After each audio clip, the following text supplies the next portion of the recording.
Ministerio de Trabajo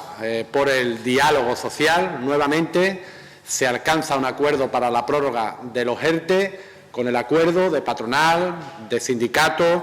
y del Gobierno. Y, por otro lado, destacar también la actitud hacia la acción constante del Ministerio.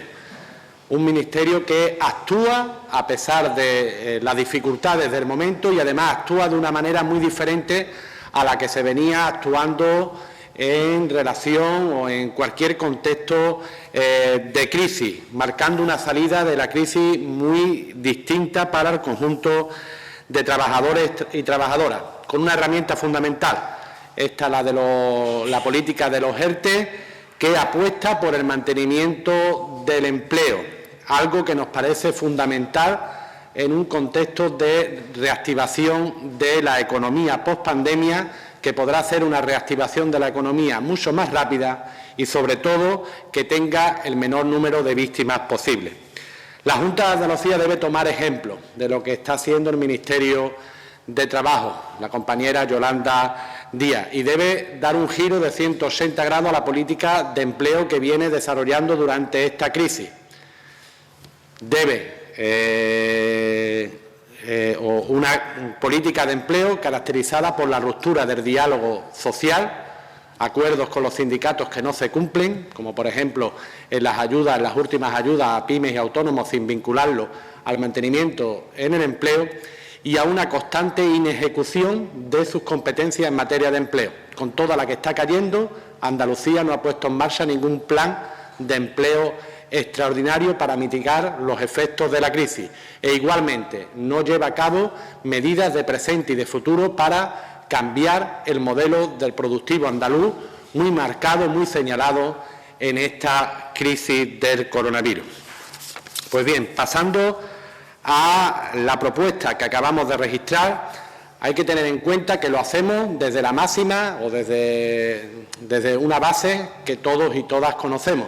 Actualmente la única manera de parar al bicho es llevando a cabo medidas de restricción de movilidad, de restricción en los horarios o incluso de cierre de algunos establecimientos. Unas medidas que, por supuesto, tienen un coste, unos efectos negativos en la economía, por lo que se debe acompañar de ayuda al tejido empresarial para mitigar dicha pérdida, como un plan de choque. Hasta ahora la Junta de Andalucía no ha acompañado las medidas que desde el Estado se han puesto en marcha, esa política de ERTE a la que antes hacíamos referencia o la política de ayudas por cese de actividad a pymes y autónomos, y solo ha llevado a cabo 2 convocatorias de ayudas directas, las convocatorias de ayudas de los famosos 1.000 euros, donde la Junta de Andalucía, a pesar de ser vendidas con bombo y platillo, hasta en la actualidad no ha puesto ni un solo euro. Con la convocatoria de diciembre de 80 millones de euros, los fondos eran al 100% del Estado. Con esta convocatoria de 46 millones de euros, al 100% son financiados con fondos FEDER, y además ni ha sido una convocatoria donde ha tenido en consideración las posibles pérdidas o las posibles necesidades de cada autónomo o cada pyme, todo a 1.000 euros, ni ha sido vinculado con el mantenimiento del empleo, a pesar de que el Gobierno andaluz tiene recursos. Recordemos que este Gobierno andaluz ha sido no solo incapaz de ejecutar 700 millones de euros a fecha de octubre de 2020, sino que además presume de tener el superávit mayor de las comunidades autónomas. Es un Gobierno andaluz que además tiene 450 millones de euros para una reserva que ellos mismos vendieron como que era una reserva para lo que nos pudiera deparar el mañana, y el mañana está ya aquí. Son miles de empresas las que están hoy mismo pues pendientes a ver si tienen que cerrar o a ver lo que hacen con sus trabajadores y trabajadoras. Y es un Gobierno que además va a recibir 1.880 millones de euros a través del reparto que ha hecho el Estado de los fondos RIA. Es decir, la Junta de Andalucía, ante el desastre económico que está suponiendo esta crisis, tiene recursos suficientes, dinero suficiente para llevar a cabo un fondo de rescate dotado con 1.000 millones de euros para pymes y autónomos, para salvaguardar las empresas, para salvaguardar el empleo que generan. Un fondo de 1.000 millones de euros de rescate a pymes y autónomos con una convocatoria abierta mientras dure la pandemia, con ayuda de entre 1.000 y 2.500 euros, dependiendo del nivel de pérdida, dependiendo del nivel de necesidad de cada pyme o autónomo, y vinculado al mantenimiento o la creación del empleo, tal y como firmaron con los sindicatos. Un fondo que, para lo que, como decíamos antes, tiene recursos suficientes la Junta de Andalucía, que sirviese como colchón para el tejido empresarial, para el conjunto de trabajadores y trabajadoras, para amortiguar la caída de la economía, y que sirviese también como una red de seguridad para el Gobierno andaluz, para que no tenga vértigo a la hora de llevar a cabo medidas restrictivas para asegurar la salud, la vida de los andaluces y andaluces.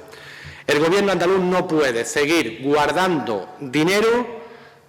ni propio, cada vez menos en el presupuesto, ni el que le viene de España y el que le viene de Europa, cuando miles de autónomos, de pymes, están hasta el cuello, están cerrando, cuando cerca de 1 millón de andaluces y andaluzas están en desempleo. Sería un acto de negligencia política que la sociedad andaluza no se lo podrá permitir. Y con esto termino y quedo a disposición de vuestras preguntas. Sí, esta tarde se celebra Consejo Interterritorial de Salud, además tiene lugar aquí en Sevilla. Se van a valorar esas peticiones que ha hecho la Junta de Andalucía para adelantar el toque de queda a las 8 de la tarde y para confinar domiciliariamente en aquellas zonas donde sea necesario. No sé qué esperan de ese Consejo, si creen que también que hay que endurecer esas medidas o cuál es su posicionamiento. Si esas solicitudes vienen dadas por informes técnicos, vienen avaladas por la realidad que estamos viviendo, nosotros estaríamos a favor de que se dotara de herramientas para poder llevarlas a cabo. Ahora bien, lo que nos da la impresión de todas estas solicitudes es que el Gobierno de Andalucía lo utiliza para desviar la atención, porque pide que se aumenten las herramientas que puedan tener las comunidades autónomas para luchar frente al COVID, mientras que no ha hecho uso de todas las herramientas que tiene actualmente en la mano el Gobierno andaluz para llevarlas a cabo. Este Gobierno andaluz que habla mucho y más bien hace poco. Recordar que desde prácticamente un día después de las penúltimas, de llevarse a cabo las penúltimas medidas del Gobierno, ya hablaba de este tipo de cuestiones y, sin embargo, no fue hasta el viernes cuando reúne al comité de expertos y lleva a cabo nuevas medidas, y además lo hace con la desfasatez de decir que lo hace con carácter urgente, y desde el lunes hasta el viernes creo que la urgencia se la podía haber ahorrado, o es decir, que era con carácter urgente. La insistencia por parte del Gobierno central en que actúe el Gobierno se contradice viniendo también de quien viene, de un presidente del Gobierno andaluz que en los meses de abril y mayo de 2020 se le secó la boca de pedir que fueran las comunidades autónomas quienes actuaran frente al COVID. Un Gobierno andaluz que esperemos que esa insistencia, vuelvo a decir como anteriormente, la esté realizando en base a cuestiones científicas y no en base a que quiera hacer dejación de funciones, esconderse en el Estado y que sea el Estado al final y al cabo el que lleve a cabo las medidas necesarias para contener la pandemia, por temor a no poder soportar el coste de las mismas. Y no solo me refiero al coste político, sino también al coste económico del que hemos estado hablando, porque se sabe que al final el que cierra es el que debe pagar. Y la Junta de Andalucía es que parece ser, o el Gobierno andaluz, parece ser que lo que quiere hacer es caja con esta crisis. Sí, de cara al pleno de mañana, ¿su grupo qué explicaciones va a pedir sobre la gestión de la pandemia o cuál va a ser ¿Cuál va a ser su posición? Hombre, nosotros, igual que con los mismos prácticamente argumentos que ponemos encima de la mesa, la necesidad de llevar a cabo medidas para salvar la economía, entendemos que para salvar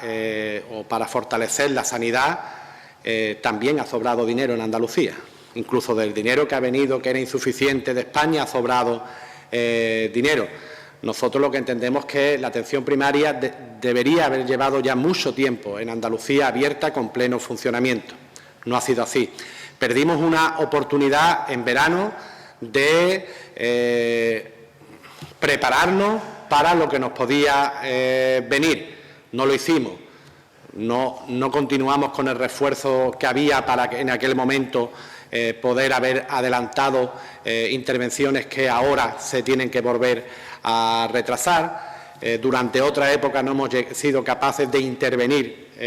la sanidad privada para ponerla al servicio de las necesidades de todos y todas, y lo único que se hace es seguir subcontratando, derivando algunas intervenciones para que al fin y al cabo la sanidad privada siga saliendo o haciendo cajas de esta crisis en lugar de colaborar para frenar la pandemia,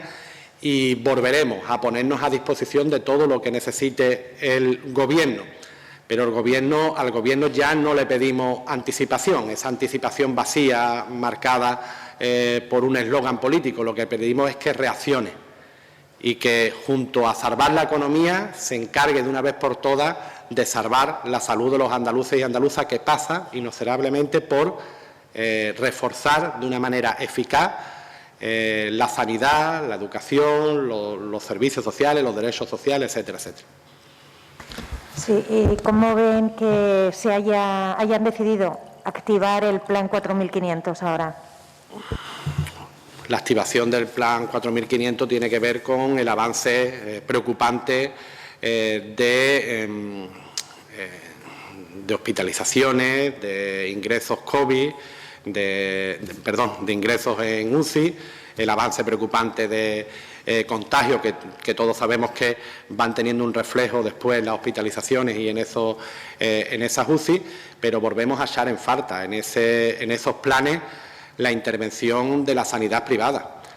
porque mientras que se están cancelando operaciones, mientras que se están utilizando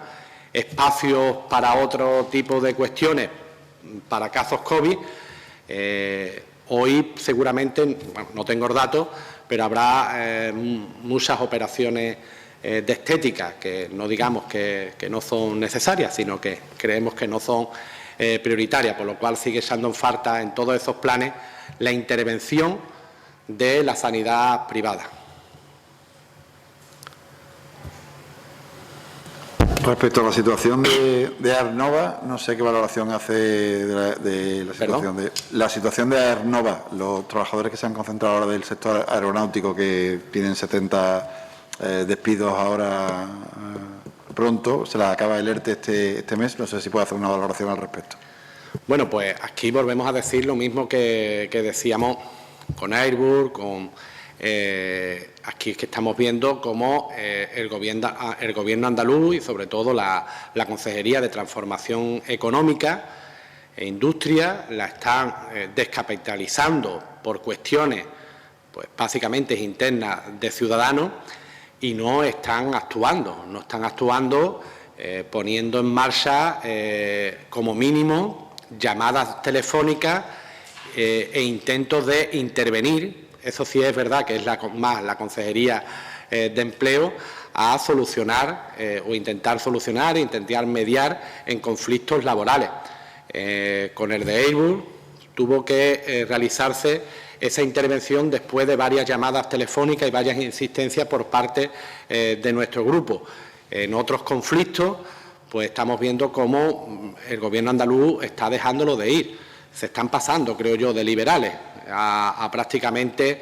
no hacer nada, que es básicamente la constante de este Gobierno.